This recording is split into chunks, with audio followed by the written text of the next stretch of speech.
आप लोग प्रोटेस्ट कर रहे थे एक पहलगाम जो आतंकवादी हमला हुआ है उसके विरोध में, तो किसको आपने ज्ञापन सौंपा है और क्या उद्देश्य है इस जो आप कर रहे थे प्रोटेस्ट कर, इसका क्या? पहले हम उद्देश्य के बारे में बताएंगे जी।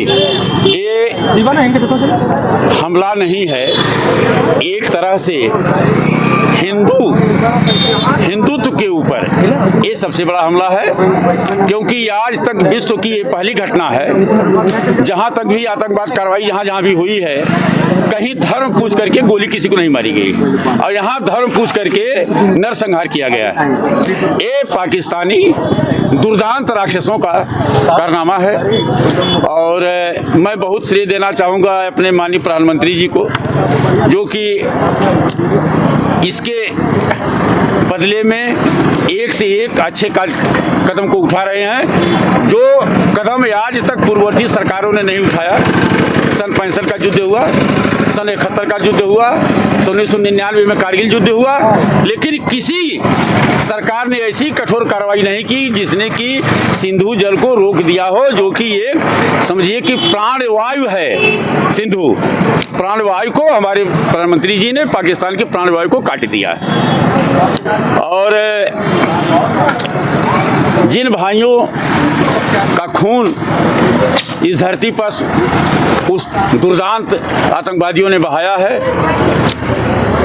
उनके लिए हमारी संगठन तरफ से श्रद्धांजलि और उनके निर्मम हत्या के विरोध में ही हम लोग जन जागरण प्रदर्शन और शासन को ज्ञापन प्रधानमंत्री माननीय प्रधानमंत्री जी तक हमारा पहुंचना चाहिए और पुलिस प्रशासन का भी बहुत बहुत बधाई कि उनका सहयोग। लेकिन तहसील प्रशासन से मैं थोड़ा सा रुष्ट हूँ, इसलिए कि इतनी धूप में 24 घंटे पहले सूचना देने के बाद भी, लिखित सूचना देने के बाद भी तहसील प्रशासन बहुत इंतजार के बाद एसडीएम साहब स्वयं ना करके कुछ राजस्व कर्मचारियों को भेज करके ज्ञापन को लिया है, ज्ञापन दिया गया है और हम आशा करते हैं कि हमारा ये संदेश माननीय प्रधानमंत्री जी के यहाँ पहुँचेगा। और ये जो आतंकवाद है इसकी सबसे अच्छी दवा क्या है? आतंकवाद की दवा अगर करनी हो तो उसके लिए सबसे पहले क्या करना? सबसे अच्छी दवा यही है कि उनको जड़ से समाप्त किया जाए। जो अभी नारा हमने दिया कि पीओके नहीं पूरा पाकिस्तान चाहिए, तो पूरे पाकिस्तान को जब तक हम ध्वस्त नहीं करेंगे आतंकवाद का खात्मा नहीं होगा, क्योंकि जड़ आतंकवाद की पूरे विश्व में अगर कहीं है। अमेरिका ने तो यहाँ तक कह दिया कि इस्लामिक आतंकवाद, आज तक कहा जाता था कि आतंकवाद का कोई धर्म नहीं होता, कोई मजहब नहीं होता है, स्वयं अमेरिका ने कहा है कि ये इस्लामिक आतंकवाद था।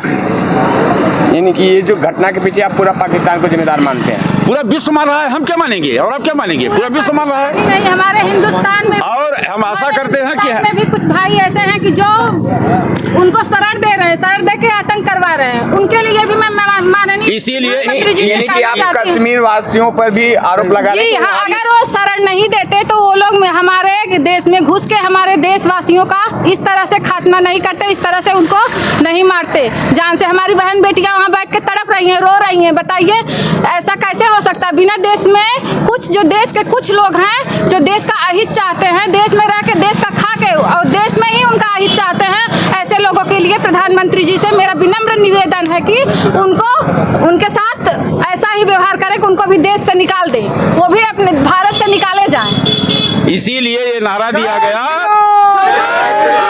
कि पाकिस्तान के यारों को गोली मारो, गद्दारों को।